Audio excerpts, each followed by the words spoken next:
सुने समझे, ज्ञान हो गया, ज्ञानी हो गए, जानकारी होगी। अब करना क्या है? अब गुरु महाराज क्या कहते हैं, उनकी वाणी को सुनिए। अरे हाँ रे में ही अड़िल पद है, अरे हाँ रे में ही समझ बोध जो होय तो, समझ बोध जो होय तो रहनी तासम करी लीजिए। यही सबसे बड़ी बात है। रहनी मन आचरण, व्यवहार, उसी प्रकार अपना व्यवहार कर लीजिए, चलिए, कीजिए। और जब करने लगेगा तो होने में कसर भी होगा, होने में कसर नहीं होगा, तब होगा, होने लग जाएगा। यही है चार फलों की प्राप्ति, अर्थ, धर्म, काम और अंत में मोक्ष, मुक्ति। जन्म मरण के चक्र से छूट जाइए, आपका कल्याण हो जाएगा। इसलिए यह ज्ञान का विषय है। इसी वास्ते मैंने आप लोगों को सुनाया कि इसको बढ़िया से सुनिए, समझ लीजिए और उसको घर जाइए, चिंतन मनन कीजिए और तब जाकर अपना व्यवहार आचरण उसी मुताबिक कर लीजिए। बस बदल जाएगा व्यवहार आपका, आचरण बदल जाएगा, रहनी बदल जाएगी। गांव समाज में तुरंत चर्चा का विषय बन जाएगा। विषय देखो, फलना आदमी सत्संगी बना है, दीक्षा लिया है, सत्संग किया है जब से, अरे उसका तो व्यवहार ही बदल गया है। देखिए चर्चा होने लग जाएगी। अरे सत्संगी बन गए, जस के तस झूठ बोलिए करते हैं, दोग दाग में झूठ बोलिए लिए। बहुत सत्संगी खैनियों खा लेते हैं, अभी खैनी खा लिए, किसी की चीज बिना पूछे उठा लिए, तो क्या होगा? बड़ाई होगी कि निंदा होगी? निंदा हो जाएगी, दोनों लोग बर्बाद हो जाएगा, लाभ होगा? अभी क्या सुने हैं पाठ में, बड़ा सुंदर विषय है। अभी का विषय क्या? कर्म फल। अभी का विषय क्या बना है? कर्म फल। देख लीजिए, लक्ष्मण जी और गुह निषाद का संवाद, संजोग लग गया। लक्ष्मण जी को मौका लग गया, तब गुह निषाद को उन्होंने उपदेश दिया। गुह निषाद ने कुछ ऐसा कह दिया, सीधे सीधी जो कह दिया, तो लक्ष्मण जी को अखड़ गई बात। समझ गए कि निषाद को तो उतना ज्ञान है। हम और अभी कौन अवस्था में हैं? अभी अज्ञान की अवस्था में है। जितने लोग हैं, चाहे पढ़े लिखे रहिए, अनपढ़, अज्ञान की दिशा में। क्यों है अज्ञान की अवस्था में? अभी हम लोग अज्ञान की दिशा में क्यों है? इसलिए कि अंधकार में जीव का वासा है। अभी हमारा आपका वासा कहाँ है? दोनों आंखों के मध्य में। अब वहां है क्या? आंखों को बंद कर क्या है? वो अंधकार में पड़े, अज्ञान की दिशा है ना। कितनों बाहर में पेट्रोमैक्स का, भेपर का, सूरज का प्रकाश रहे, बाहर में तो रोशनी खूब झलकने लगी, सारी चीजें झलक रही है, लेकिन है तो अंधकार में पड़े। जीव तो अंधकार में है। अंधकार में रहने के कारण संसार झलकता है, लेकिन है असत्य। संसार कैसा है? असत्य है, लेकिन कैसा मालूम पड़ता है? सत्य। सब खेला कर रहे हैं कि नहीं? जानबूझ के सब जानते हैं, बुद्धि में असत, लेकिन झलकता नहीं असत। अगर असत झलक जाए तो व्यवहार ऐसा करेंगे जैसा भी करते हैं। एक उदाहरण सुनाता हूँ। अभी अदसर सांप यहाँ आ जाए, गेहूं आ जाए, तो कोई छुइएगा उसको? लाड़ प्यार कीजिएगा, बड़ा बढ़िया है, थोड़ा देह को हंसोत देते हैं, हंसोतिएगा? क्यों? बड़ा भागेगा वो, अदसर भागेगा? मजाल है, बहुत गुस्सा होता है, बहुत कड़ियल होता है। भागने का तो है, लेकिन भिड़ हो जाएगा आपसे, कटकटा भिड़ जाएगा। हमारे यहाँ एक अदसर सांप, हम तो बहुत सांप को लगा पर उठा, कैसे फेन लगा पर उठा, इतना मोटा, कितने और 10 20 25 को फेंके होंगे। विद्यार्थी सब लोग सभी देखे, है ना। एक अदसर निकला, मकई की ढेरी, हाँ मकई कहते हैं ये, ठठेर की ढेरी। एक जन था मजदूर, उसको तोड़ रहा था ढेरी को, युवक था। हम गए, अपने से खड़े थे, खोलो इसको बढ़िया, सामने मुजारो, हमको था इसमें सर्प है, होगा जरूर अदसर। उसको कह दिए थोड़ा हिसाब से करना, सचेत हो कि पकड़ पकड़ खींचना, सांप भी हो सकता है। बहुत ढेरी तोड़वा के हम इधर आए और सही में सांप निकल गया, उस पर भिड़ गया। हल्ला किया, हम आए, उसको उसमें से निकलवाए, निकला तो भागा, बड़का लग्गा लिए, आगे में रख दी, उस पर चढ़ा, उठा लिए, चढ़ गया तो उठा लिए, तब गिरेगा, वो लटक गया, अब फेन जोड़े हुए से पुलछी पर सो उसको फेंके, भीड़ गया वो,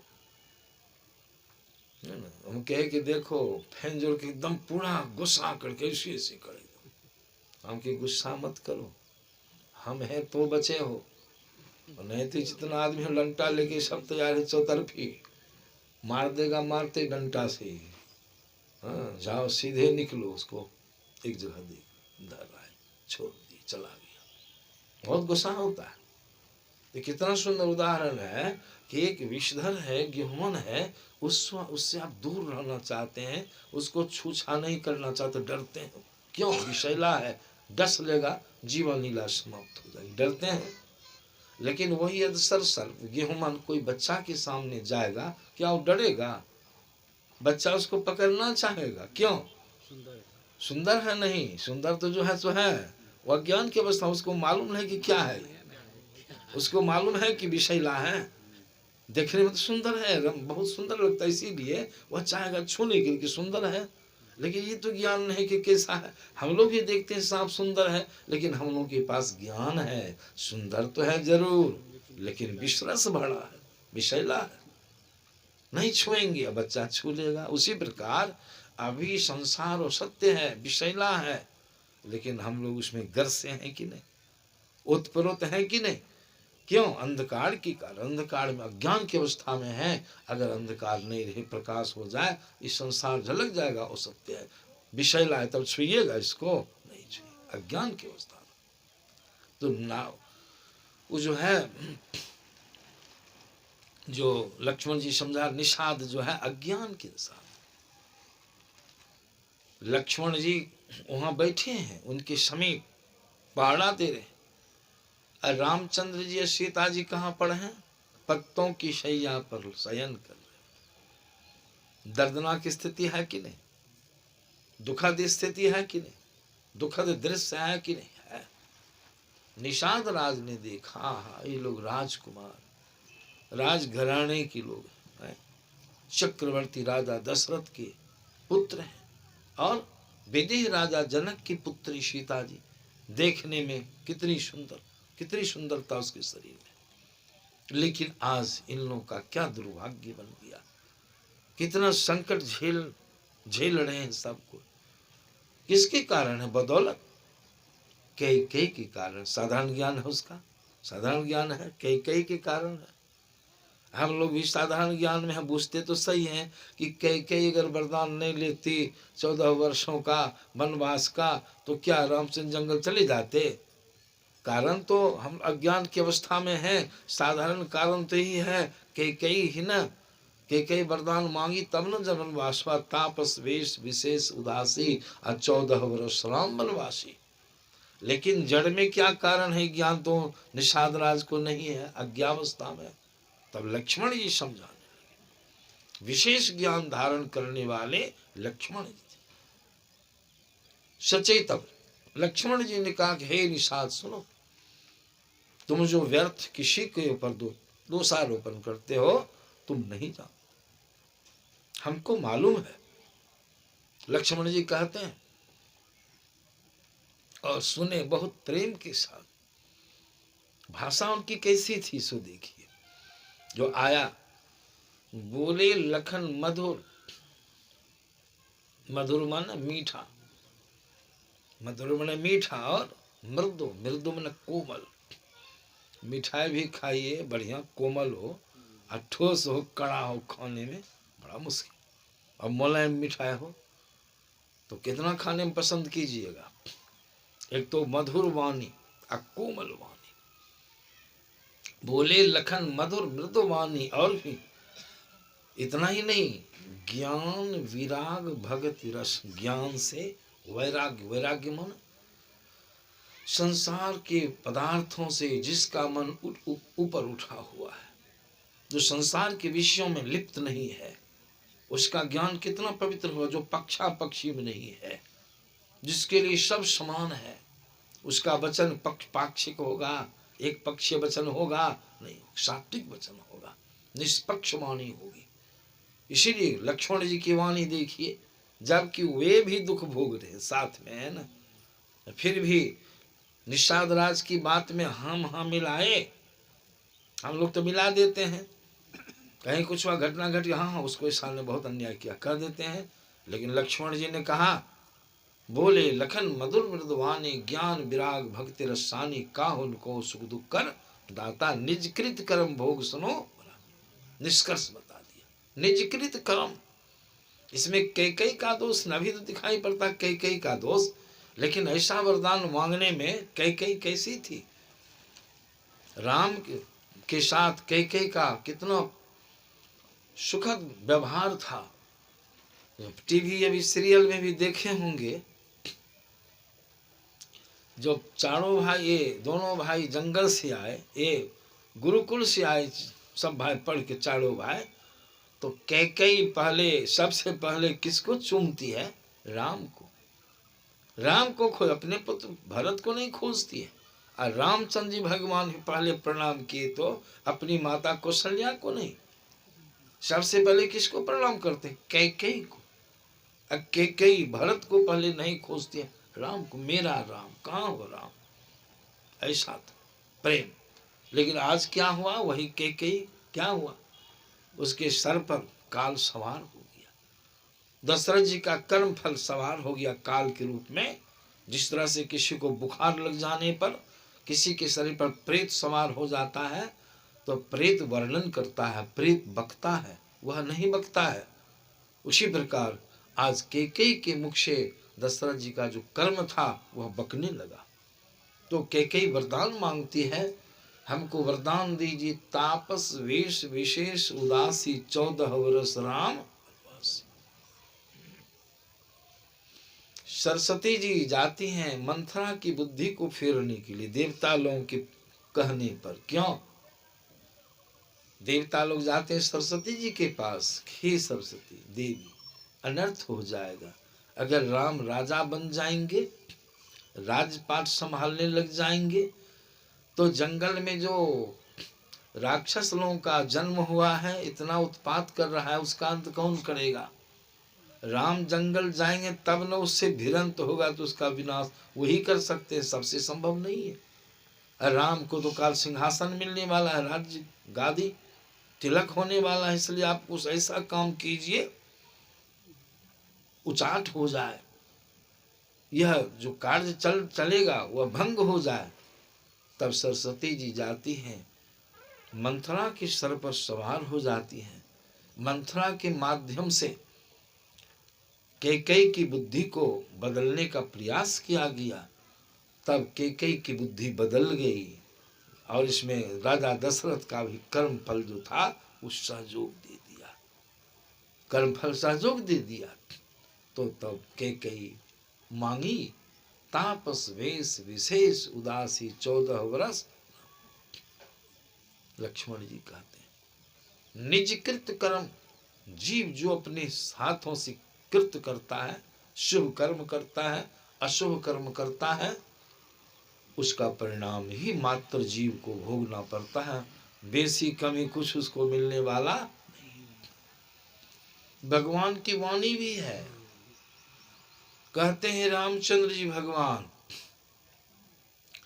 काल रूप तिनकर मैं त्राता, मैं स्वयं काल रूप धारण करता हूँ, काल रूप तिनकर मैं त्राता, अशुभ अशुभ कर्म फल दाता। हम बेसी नहीं देते अपनी ओर से, जो जीव जैसा कर्म करता है उसका परिणाम जो मेरे पास में, हम वही उसको देते हैं। जो जो कर्म करेगा वही न देंगे। जो विद्यार्थी परीक्षा में जितना लिखा वही न उसको नंबर मिलेगा कि फाजिल भी मिल जाएगा। यहाँ तो लोग फाजिलों ले लेते, वहां तो फाजिल वाली बात हो तो कसौटी है। इसीलिए मैं कर्म फल देता हूँ। लक्ष्मण जी इसीलिए कहते हैं, काहु को सुख दुख कर दाता, निज कृत कर्म भोग। क्या कर्म है, क्या कर्म था? दशरथ जी का कर्म था, जवानी अवस्था में दशरथ जी ने श्रवण कुमार की हत्या किया था। सब कोई जानते हैं, कब किए थे? जवानी अवस्था में। और ऋषि ने उनको श्राप दिया था कि जिस तरह से मैं पुत्र के वियोग में अपने प्राण को त्याग रहा हूं, दशरथ राजन सुन लो, तुम भी पुत्र के वियोग होने पर ही शरीर को त्यागोगे। इसी तरह का वियोग होगा तुमको, पितृ पुत्र का वियोग, शरीर छोड़ोगे। श्राप था उनका। श्राप कैसे लगता है? वैसा कर्म भी बनता है तब ही श्राप लगता है। बहुत राक्षस लोगों को ऋषि लोग श्राप दिए हैं। कैसे श्राप दिए हैं? नाजायज किया ऋषि लोग ने श्राप दिया, कर्म खराब किया, श्राप दे दिया, श्राप लग गया। बहुत प्रसन्न है। दशरथ जी का कर्म भी वैसा बन गया, हत्या वाला कर्म, वो श्राप दे दी, दोनों मिल गया। दशरथ जी को समय पर फल भोगना पड़ा। तो राम को जंगल का वास हुआ। रामचंद्र जी जंगल नहीं दे जाते तो दशरथ जी की मृत्यु होती, ऋषि की वाणी सत्य होती। जंगल गए। फिर सीता जी का कर्म फल था, सीता जी का भी कर्म फल था। राम के संग में सीता भी गई, लक्ष्मण जी भी गए। सीता जी का कर्म क्या था? सीता जी का हरण हुआ, रावण हर के ले गया। क्या कर्म था? यही संत लोग कहते हैं, इसको सुनने से आपको ज्ञान होगा, तो इसलिए संभल के चलिए।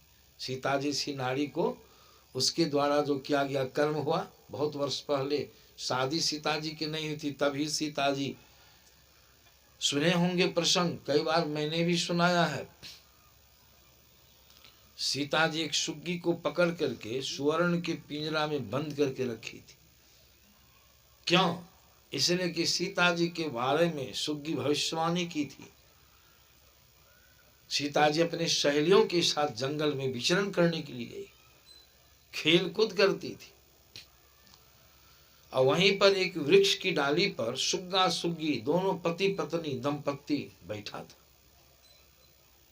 सुग्गी सीता जी के को देख, मतलब लड़कियों को देख करके, खेल कूद करते देख करके सीता जी सुग्गी को नहीं रहा गया। सुग्गी एक प्रसंग सुनी शुरू करती है, अपने पति सुग्गा को सुनाती है, पतिदेव कितनी सौभाग्यशालिनी वह सीता होगी। लड़कियों को देख के मन में ख्याल उठ गया, सुना दी, जिनके पति स्वयं ब्रह्म के अवतार, तीनों लोकों की स्वामी राम होंगे, धन्य होगी वह सीता।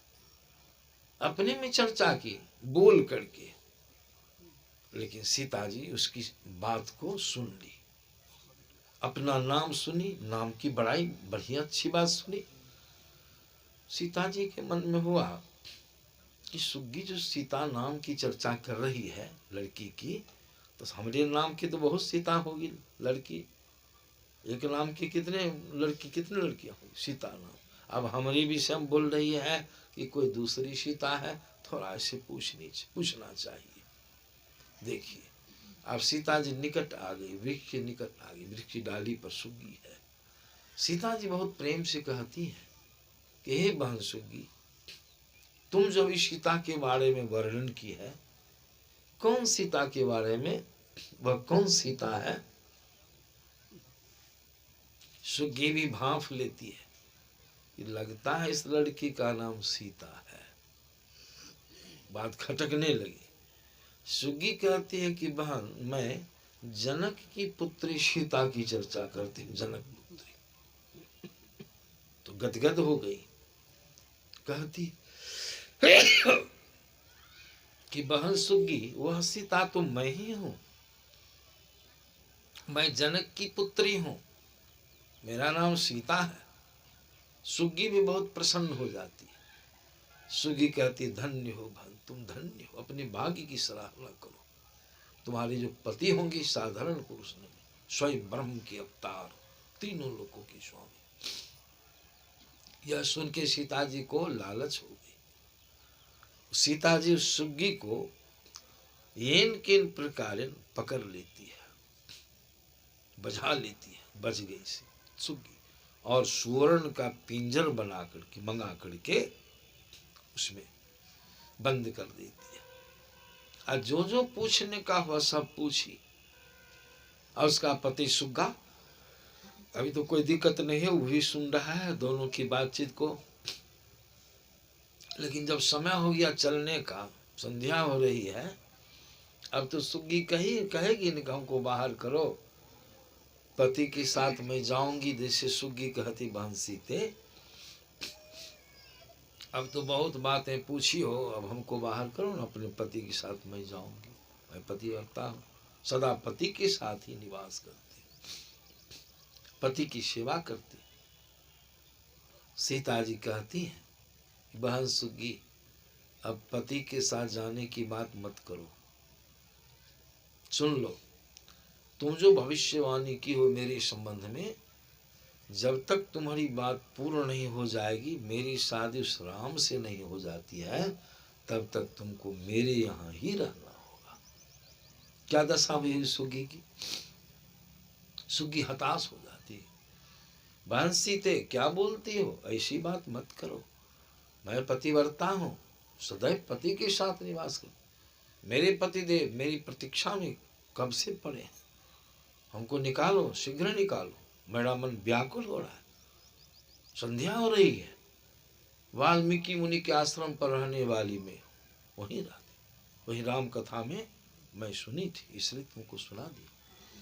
सीता एक ना मानी, सीता एक ना मानी। सुग्गा भी निकट आके सीता को समझा, सीते बहन मेरी पत्नी को पिंजर से मुक्त करो, मेरी बगैर कैसे रहेगी, इसको मुक्त कर दो। मेरी पत्नी अभी गर्भवती है, उसके गर्भ में संतान है, और मैं तुमको वचन देता हूं जब प्रसव हो जाएगा, प्रसव, तो मैं अपनी पत्नी सुग्गी को तुम्हारे यहाँ पहुंचा दूंगा। और तुमको फिर जो जो मन होगा पूछना, कोई बंधन की बात नहीं, कोई दिक्कत क्यों। लेकिन सीता एक ना मानी। अब यह जान करके सुग्गी, मैं इसके बंधन में बंध गई हूँ, अब मेरा कुछ चलने वाला नहीं, पति से वियोग हो गया। सुग्गी को इतना कष्ट हुआ, सुग्गी पिंजरा में तड़पने लगी, और दुख जब अति हो जाता है तो प्राणांत हो जाता है। गर्भवती अवस्था में पिंजरा में ही सुग्गी मर जाती है। सुग्गी मर गई। कर्म कैसा हुआ, कर्म करने में विचार की सीता जी, इसका परिणाम क्या। हम लोग विचार करते हैं, कोई कर्म करने के पहले सोच के विचार के कर्म करेंगे, अच्छा रहे, इससे सीख मिलती है। सुग्गी मर जाती है, अब सुग्गा विह्वल हो जाता है। सीते कर्म करने में तुमने तनिक भी विचार नहीं किया। सुग्गा ने श्राप दिया कि जाओ सुग्गी, मैं तुमको श्रापित करता हूं, मैं कभी अयोध्या जी में जन्म लूंगा, और मेरी ही बातों पर तुम्हारे पतिदेव तुमको दोबारा गर्भवती अवस्था में अपने से कोसों दूर रख कर देंगे, जंगल का वास मिलेगा, और तुम भी पति की विरह में तड़पेगी। यही तुम्हारी अंतिम लीला होगी। श्राप दे दिया। सुग्गी का के साथ जो किया वह भी कर्म बन गया। परिणाम क्या होता है, कब की समय आ गया फल भोगने का। सीता जी तो निश्चिंत हो गए, उसको क्या पता। समय जब आ गया, देखे जंगल में, रामचंद्र जी जंगल गए, दशरथ जी का वहां मरण हो जाता है, और इधर फिर सीता जी का क्या हो जाता है, हरण। सीता जी का हरण हो गया। रावण सीता को येन केन प्रकारेन, बड़े प्रयत्न करने पर लक्ष्मण जी बहुत प्रयत्न किए थे, रामचंद्र चले गए शिकार करने के लिए, इधर रावण और लक्ष्मण जी चले गए रामचंद्र जी को देखने के लिए। रावण साधु का वेश बना के आता है, और सीता जी को झपला सा दे करके हड़ के ले गया, पुष्प विमान पर चला। कहाँ ले गया, लंका। कहाँ रखा था, अशोक वाटिका में। अशोक वाटिका में लंका नगरी स्वर्ण की नगरी थी, स्वर्ण की चार दीवार से घिरी थी। देख लीजिए, भी ख्याल कीजिए। सीता जी सुग्गी को कहाँ रखी थी, श्री सदगुरु महाराज की जय। सीता जी सुग्गी को कहाँ रखी थी, सुवर्ण के पिंजरा। आज सीता जी को कहाँ रहना पड़ रहा है, सुवर्ण के पिंजरा, है कि नहीं। सुग्गी के लिए छोटा पिंजरा था, सीता जी के लिए बड़ा पिंजरा। का मतलब क्या हुआ, लंका नगरी चतुर्दिक चारों तरफ स्वर्ण की दीवार से घिरी थी, गेट बना, पहाड़ा दी। ऐसे भोगना पड़ा। कितने समय तक सीता जी को पति की विरह में तड़पना पड़ा, रोना पड़ा। देखिए तब कब मिलन हुआ, जब रामचंद्र जी विजयी हुए, रावण मारा गया, तब सीता जी से मिलाप हुआ। कर्मफल भोगी सीता जी, लक्ष्मण जी का वचन सत्य हुआ। और उसके बाद क्या हुआ, जब सीता जी का हरण हुआ, रामचंद्र जी लौट के आते हैं, मारीच का वध करके देखते हैं सीता जी कुटिया में नहीं है, तो सीता रामचंद्र जी को क्या हुआ, वो भी अपने को ये नारद जी के श्राप से अपने को बांध लिए। श्राप नारद जी ने दिया था ना, उसको विवाह करने जो बाधा किए थे भगवान विष्णु, श्राप दिए थे। भगवान तो भगवान हैं, भक्त का कल्याण किए, लेकिन नारद जी ने श्राप दिया। भगवान राम ने श्राप को स्वीकार कर लिया, मान लिया। अब वचन दे दिया कि हे नारद, यद्यपि मैंने तुम्हारा कल्याण किया, तुम्हारे ब्रह्मचर्य जीवन की रक्षा किया, संन्यास धर्म को बचाया, तुमको विवाह होने नहीं दिया, मुंह बंदर का सा बना दिया तुम्हारे हित के लिए, फिर भी अगर तुमको मेरे ऊपर क्रोध है, तुम भक्त हो, श्राप दो। भगवान राम विष्णु जी ने उनके श्राप को स्वीकार कर लिया, अपने को कर्म बंधन में जान के। अब सीता जी का हरण हुआ, भगवान राम भी अपने द्वारा कर्म बंधन में बांधे जाने का फल भोगने लगे। वो फिर भी रही, रोने लगे कि नहीं, हे खग, हे मृग, हे मधुकर श्रेणी, तुम देखिए सीता मृगिनी। किससे पूछते, हे खग पक्षी से, मृग मृगा से, हे मधुकर श्रेणी भौड़ा से पूछते हैं, क्या तुमने मेरी मृगा की तरह आंखें वाली सीता को देखे हो? कोई पूछते पागल की तरह। तो उनको भी श्राप लग गया, अपने को कर्म बंधन में स्वयं से बांध लिए, स्वयं भोगने लगे। यह इसीलिए लक्ष्मण जी ने कहा निषाद राज को, काहु उनको सुख दुख कर दाता, निज कृत कर्म भोग। हम लोग जो भी भोग रहे हैं सुख दुख, समय समय पर कभी अशुभ कर्म किए हैं, कभी शुभ कर्म किए हैं, इस जन्म के अगले जन्म में भी किए हैं। कर्म 3 तरह के होते हैं। सबको सत्संग में आके बराबर सुनते हैं, ख्याल होगा बहुत लोगों को। अब बहुत लोग जो बढ़िया से नहीं सुनते हैं भूल भी गए। कौन कौन कर्म होते हैं? पहला कर्म है क्रियमान, और दूसरा कर्म क्या है, संचित, और तीसरा कर्म है प्रारब्ध। 3 अभी कर्म हो रहा है, इसको क्या कहते हैं, अभी क्या करें हम लोग, सत्संग कर रहे हैं, जब से शुरू किए ये कर्म हो रहा है। समय भी इसके साथ चल रहा है, समय के साथ चलायमान है, इसका ये जमा हो रहा है, संचित हो रहा है। कहाँ में संचित होता है? मन में। आपके मन में इसका संस्कार पर जमा हो रहा है, समझे, जमा हो रहा है। समय आगे बढ़ते जा रहा है, कर्म भी उसके साथ बढ़ कर आपके अंदर जमा हो रहा है, और वही हो जाएगा प्रारब्ध। उसी में से कुछ कुछ जो भोगिएगा वही कहलाता है प्रारब्ध। तीनों कर्म के बंधन में जीव बंधा हम लोग बनते हैं। साधारण ज्ञान नहीं है, वेदांत का ज्ञान लक्ष्मण जी ने दिया है। तीनों कर्म बंधन में हम बंध गए, भोग होता है। समय आएगा तब भोग होता है, फल भोगने का समय आएगा तब भोगना। तो लक्ष्मण जी निषाद राज को यह ज्ञान दिए, काहु उनको सुख दुख कर दाता, निज कृत कर्म भोग सुनो भ्राता। और भी ज्ञान देते, का निषाद राज सुनो, यह संसार कैसा है जिसको हम लोग भड़ पांच पकड़े